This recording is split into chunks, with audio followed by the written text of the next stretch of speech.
Morning, सुप्रभात। स्वागत है आप सभी का। आप देख रहे हैं समृद्धि न्यूज और मैं हूं आपके साथ पूजा तंवर। वक्त हो चला है दिन भर की बड़ी खबरों की ओर रुख करने का। शुरुआत करेंगे दिन की सुर्खियों के साथ। जेपी नड्डा ने नागालैंड के लिए संकल्प पत्र कल ही जारी कर दिया, तो वहीं मेघालय के लिए आज घोषणा पत्र जारी किया जाएगा। पूर्वोत्तर के इन दोनों राज्यों में 27 फरवरी को मतदान, 2 मार्च को नतीजे घोषित होंगे।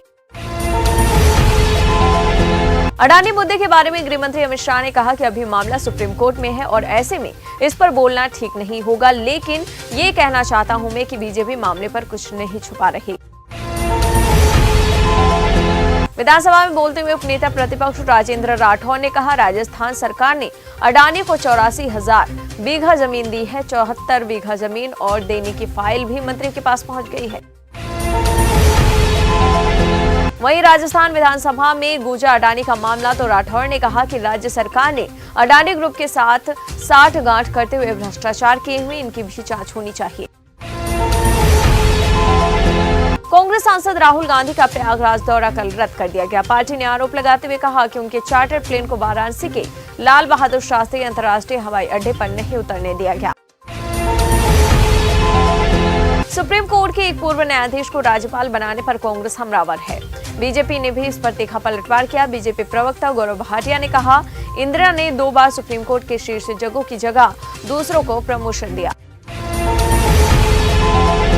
दिल्ली और मुंबई के बीबीसी के दफ्तर पर आयकर विभाग ने छापेमारी की। सूत्रों से मिली जानकारी की माने तो दफ्तर में कर्मचारियों के फोन भी जमा करवा लिए गए।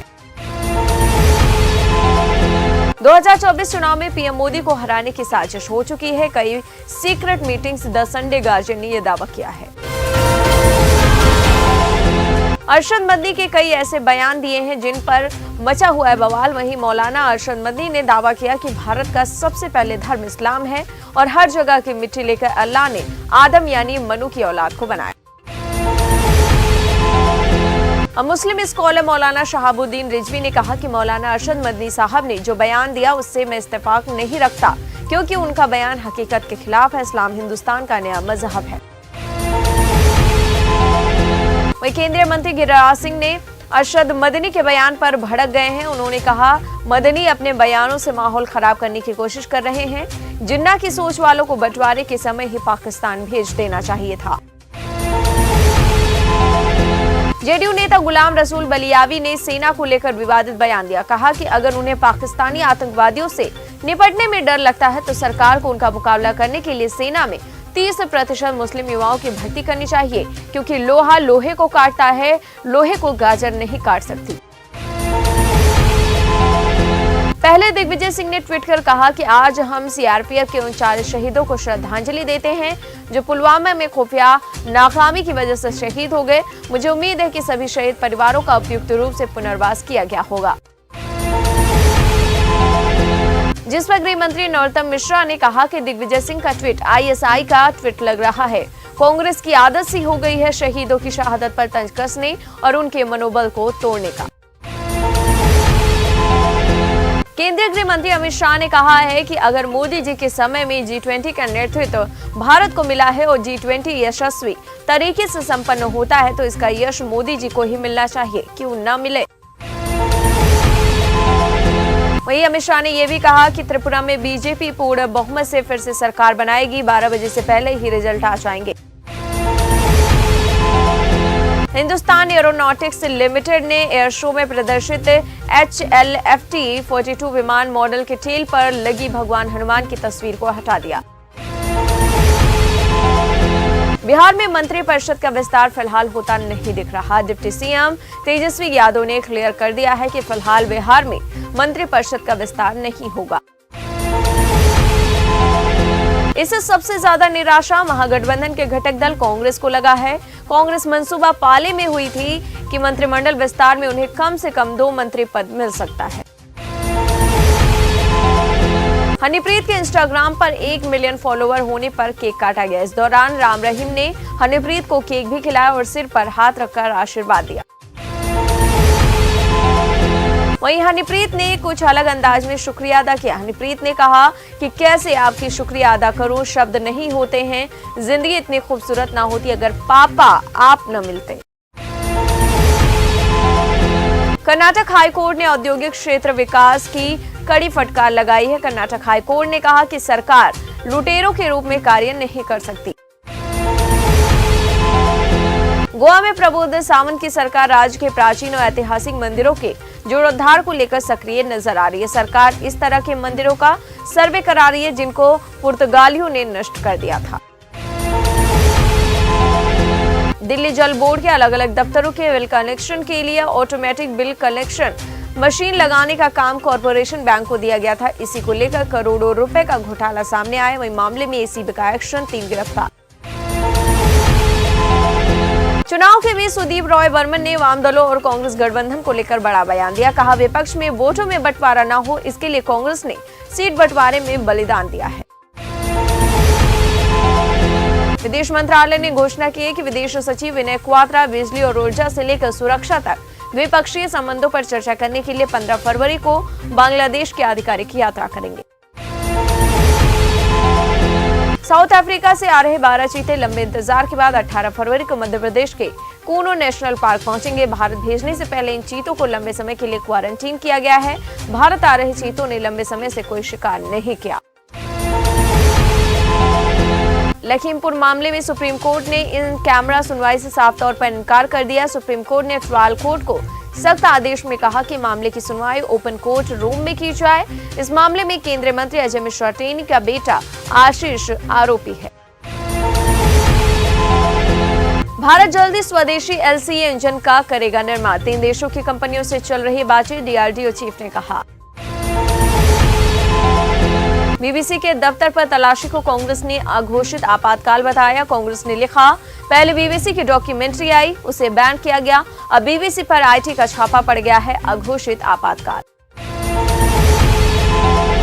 BBC की तरफ से अपने स्टाफ को ऑफिशियल मैसेज भेज दिया गया है। जो स्टाफ घर पर हैं, वो घर पर ही रहें, ऑफिस ना आए। जो स्टाफ ऑफिस में मौजूद हैं, वो चिंता ना करें। बीजेपी प्रवक्ता गौरव भाटिया ने कहा, BBC भारत के खिलाफ प्रोपेगेंडा फैलाने का टूल बन गया है। इसका इतिहास द्वेष के साथ भारत के लिए काम करने आ रहा है। संयुक्त अरब अमीरात स्थित केरल के उद्यमी शमशेर वायलील ने पिछले हफ्ते आए घातक भूकंप से प्रभावित तुर्की और सीरिया में राहत प्रयासों के लिए 11 करोड़ रुपए का दान दिया है। कांग्रेस नेता जयराम रमेश ने भी BBC ऑफिस में IT रेड पर केंद्र पर हमला करते हुए कहा, यहां हम अडानी मसले पर JPC की मांग कर रहे हैं और सरकार BBC के पीछे पड़ी हुई है। विनाशकाले विपरीत बुद्धि। जयराम रमेश ने अडानी मामले पर JPC की जांच की मांग करते हुए कहा, अमित शाह कहते हैं कि छिपाने को कुछ नहीं है, तो JPC की जांच क्यों नहीं कराते। केंद्रीय मंत्री और बिहार के वरिष्ठ बीजेपी नेता नित्यानंद राय को जान से मारने की कथित धमकी देने वाले युवक को पुलिस ने गिरफ्तार कर लिया। महरौली हत्याकांड के आरोपी आफ्ताब अमीन पूनावाला ने उच्चतर शिक्षा हासिल करने के लिए अपने शैक्षणिक प्रमाण पत्रों को दिलवाने की अदालत से गुहार लगाई है। उसका कहना है कि वो जेल में रहकर अपनी आगे की पढ़ाई करना चाहता है। योगी सरकार में औद्योगिक विकास मंत्री नंद गोपाल गुप्ता नंदी ने आय से अधिक संपत्ति अर्जित करने के मामले में नोएडा विकास प्राधिकरण के तत्कालीन और वर्तमान विशेष कार्य अधिकारी रविंद्र सिंह यादव को तत्काल प्रभाव से निलंबित कर दिया।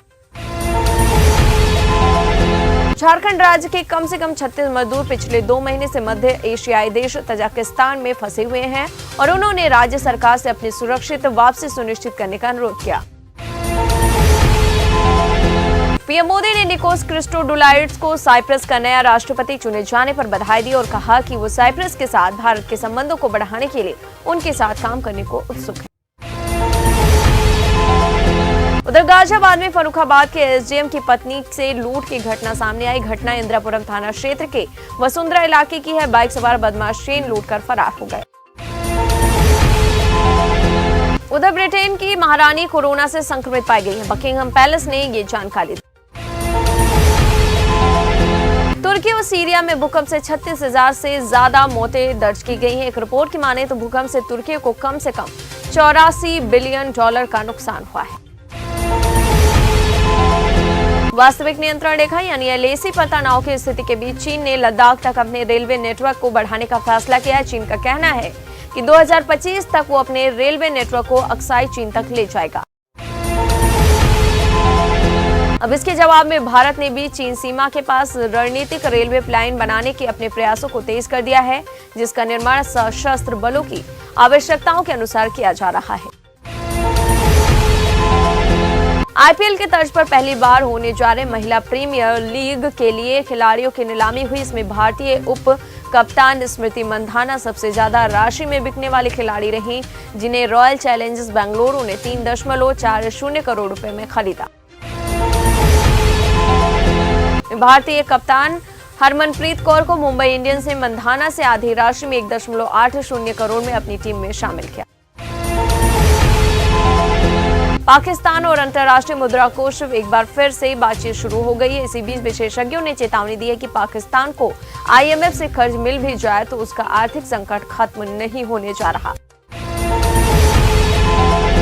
उधर पाकिस्तान के कई दिग्गज बिजनेसमैन ने शहबाज सरकार को चेतावनी दी है कि अगर आयात पर लगे प्रतिबंध को हटाया नहीं गया तो करोड़ों की संख्या में लोग बेरोजगार हो जाएंगे।